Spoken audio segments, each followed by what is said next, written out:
Après une brève trêve pendant les fêtes de fin d'année, Éric Zemmour inonde de nouveau de sa présence l'espace médiatique pour reprendre sa campagne en vue de l'élection présidentielle de 2022. Le très clivant candidat a confirmé à BFM TV qu'il est en couple avec sa jeune collaboratrice Sarah Knafo, la fin d'un secret de Polichinelle.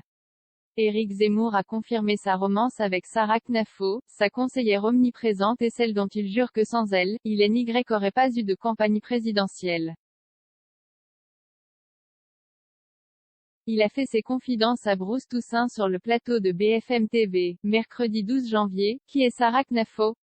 C'est avec ces quelques mots tout simples que Bruce Toussaint a mis les pieds dans le plat face à Éric Zemmour, qui a accepté de répondre. C'est ma collaboratrice, ma compagne. Il n'y aurait pas eu de campagne sans Sarah Knafo. Mais on s'arrêtera là, si vous me le permettez, a réagi l'ancien journaliste décrié et révélé au grand public grâce à l'émission On n'est pas couché.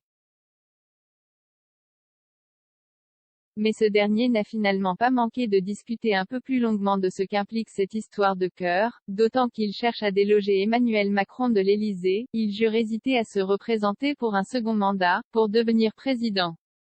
Je vais vous dire, il n'y a pas de première dame dans les institutions de la Ve République. Donc les gens n'ont pas à savoir. Mes vies privées, c'est ma vie privée. Je règle au fur et à mesure du temps les problèmes que me pose ma vie privée, a-t-il ajouté, en évoquant les problèmes que sa liaison avec Sarah Knafo qui pose dans la vie. Éric Zemmour semble indiquer entre les lignes qu'il y a son mariage avec sa femme Mylène Chiche-Portiche en jeu. Celle-ci est une discrète avocate spécialisée dans le droit des faillites. Le couple s'est rencontré en 1982 dans un restaurant parisien. De ce mariage sont nés 3 enfants, Hugo, en 1997, Thibaut, en 1998, et Clarisse, en 2004. Officiellement, les époux ne sont pas divorcés en dépit de la romance partagée entre Éric Zemmour et Sarah Knafo.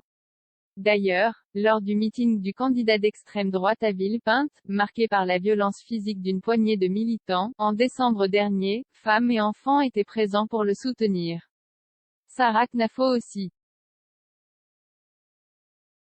Pour l'heure, Éric Zemmour poursuit sa campagne et cherche en priorité à obtenir les fameux 500 parrainages d'élus, le sésame pour pouvoir officiellement se présenter à la présidentielle. Le clivant candidat, qui marche sur les plates-bandes de Marine Le Pen, se rêve déjà au second tour face à Emmanuel Macron. Pour rappel, l'élection se tiendra les 10 et 24 avril 2022.